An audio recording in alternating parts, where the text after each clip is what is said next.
Chucky girls.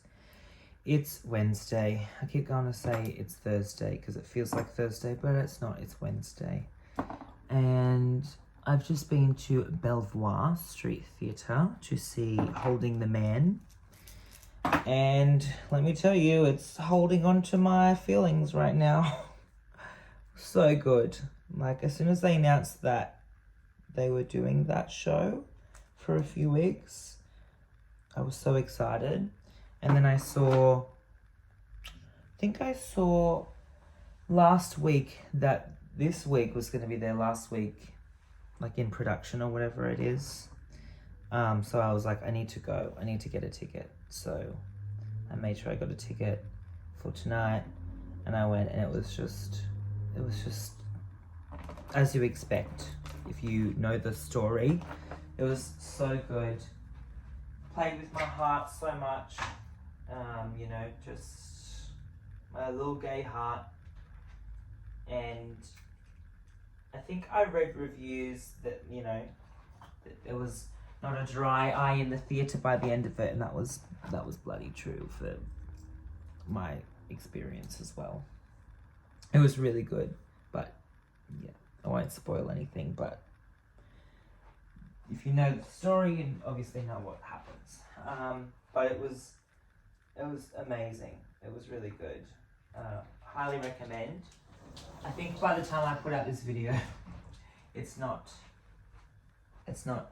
at Belvoir anymore, but anything Belvoir does is usually pretty good. So I haven't been there since high school. Like when I was in high school, we went to a few excursions to some performances with drama and with art. Drama, like the Kappa faculty would always put on excursions to plays and stuff, and it was really fun. So I was really keen to go back after not being there since school finished. And it was kind of wholesome when I got there, because I was walking up the hill of Belvoir, and I remember when we would go there with school, I think the bus would drop us off, we'd walk down that hill to the shop, or cafe or something that's there, get something to eat while we wait, and then go up.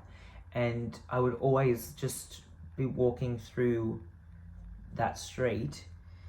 I didn't really know much of Sydney at that time, didn't really know my bearings of it all, but I just remember walking down that street this is like the city streets. It would be amazing to live here one day and walk down this street just on a regular Wednesday night. So it was kind of a wholesome moment doing that, because that's what I did, because I live here now. Back then when I was in school, I didn't think that I would ever live in the big city. I just never had that much hope for myself. And here we are. That's it. That's the story. You haven't missed anything this week. I know I say that all the time, and I'm sorry, but you haven't missed anything this week. I've just been pretty much just trying to take it easy, because it was such a big fun weekend for my friend Julia's birthday that you would have seen in episode 12, last week's video. That was really fun. So it took my body a few days to recover from the lack of sleep that we got that night, and I've still been getting up and going to the gym. So I've been getting into bed at 7. One night I got into bed at 6:30 because it's getting so dark so early now. It was just easy to go to bed at 6:30. I thought 8:30 was bad. 6:30 now, gosh. But then I pushed it back to 7:30, 8 o'clock last night. So anyway, yeah, went to Belvoir tonight. Tomorrow is Thursday, so I'll hopefully go to trivia with Julia. And then I don't really know what to do this weekend because it's the school holidays. And I'm excited for these holidays, but I don't really have a plan. I want to go to Newcastle on Saturday, but my friend Jen that I usually stay with is going to be in Queensland for a wedding, and my sister just got her own place in Newcastle that I am keen to have a little sleepover at, but they have things on this weekend that are really exciting things. and I don't want to intrude on them, so I don't really know what to do. I think that's on Saturday and Sunday they have something on, so... And my friend Jen doesn't get back until Monday morning. I said I'd pick her up from the airport at 7:15 Monday morning, so... I don't really know what to do. I'll keep you updated, but at this point, I'm just going to be in Sydney all weekend. I live here. I need to find fun things to do by myself, but it's hard when I think everyone's busy. It's like 2 people are busy, so I'm automatically like, I have no friends. I've got nothing to do. My life is sad. But at the same time, I'm at that point. I'm in that phase of my life where I need things to do to keep myself busy. Otherwise, I will get quite lonely. So it's hard out here for a bitch. Anyway, you're watching this video. I won't know for a few days what I end up doing, but you're going to find out in about 5 minutes what I end up doing this weekend. Enjoy. Well, hello there, Chuggy girls. It's not your usual location. I'm at my friend Jen's place in Maitland. We're going on a trip. This YouTube channel's we're going somewhere else other than my apartment. But I just wanted to jump on while I'm putting this video together and just let you know what I did on the weekend. To finish off this video for the week, I didn't really do anything. Actually, I did do something. On Sunday morning, I had to take my friend Julia to the airport at like 5:30, 6 o'clock in the morning. So she had a little sleepover on Saturday night. So she came over Saturday afternoon and we were like, let's just go get dinner and go for a drive and then come back. So what we did was we decided to get grilled and go sit at Bondi Beach and eat our grilled. And there's a cute little street just up from Bondi Beach. And if you park there or sit there, you can look out one side and there's Bondi Beach and you can look straight ahead and it's the city. So we wanted to eat our grilled watching the sunset over Sydney. So that was really cute. And we got there, we picked up our grilled from Bondi Beach, grilled, and then drove to this cute little lookout and just sat in the car and ate it. And I think I had finished my burger and I had a message on my phone from my mum, who lives 2.5 hours away, and said, "You're not at Bondi, are you?" And Julia and I just were looking around what's going on? And I said, I might be. I'm at Bondi Beach. Why? What's happening at Bondi? And then I did a quick little Google because I'm assuming that if she's not here, coming up to me, knocking on the window, something must be going on at Bondi. So I quickly Googled Bondi and then I saw that there was a stabbing and a shooting incident at Bondi Junction, Westfield Bondi Junction, the shopping centre.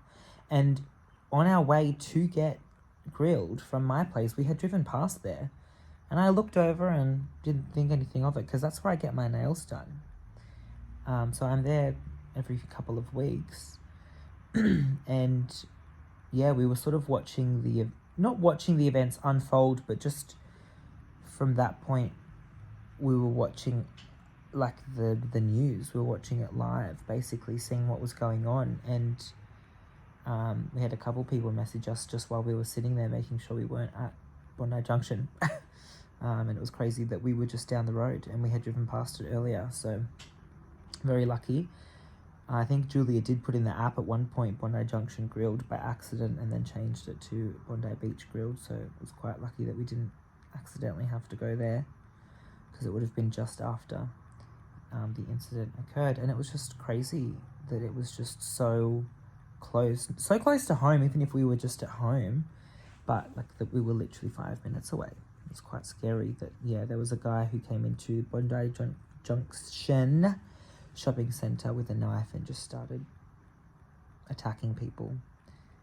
And a police woman took him down, luckily. So it's pretty crazy. It's still all over the news. When I got to Jen's today, turned the TV on and it's still all over the news. It's quite crazy and it's quite sad, and 6 people have died, and it's just a horrible story. Anyway, I'm sure if you're watching this, you already know what's going on anyway, but if not, just Google Bondi Junction stabbing and you'll be kept up to date, because I'm not the news honey, so don't take any information that I say as news. Anyway, so that's what we did on Saturday night. We just sort of sat there and ate our grilled and then sort of tried to take all that in. We was just trying to see what was going on, and then we just went and got some ice cream and then came home and went to bed, had an early night so that I could drop her off at the airport the next day. When I woke up, I was feeling kind of sick. I was like, oh, I feel like a cold is coming on, so I dropped her off at the airport. Then I went to the gym, just did a little gym sesh, didn't want to push myself too far.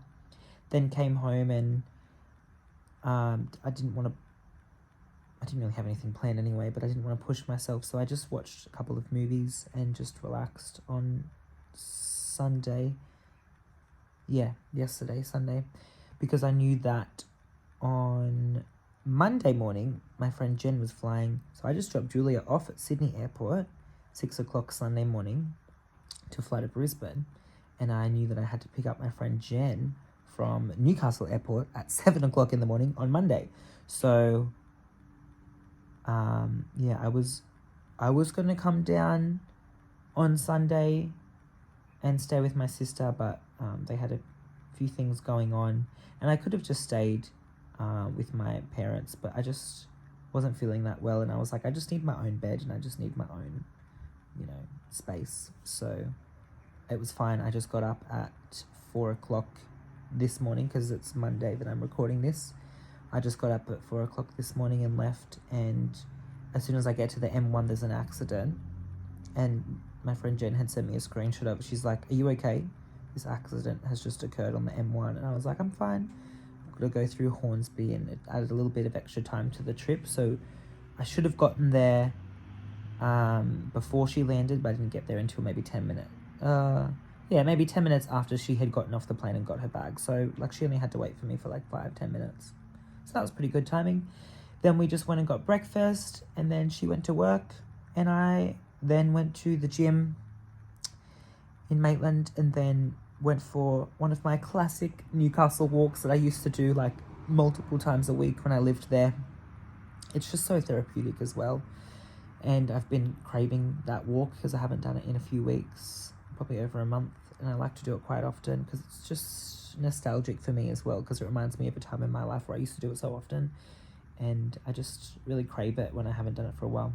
So I did that walk. I think I got a bit sunburnt. I know sun safety is important, but it'll be nice to have a little bit of a tan. But I think I got a bit sunburnt because it was a beautiful, gorgeous, sunny day today.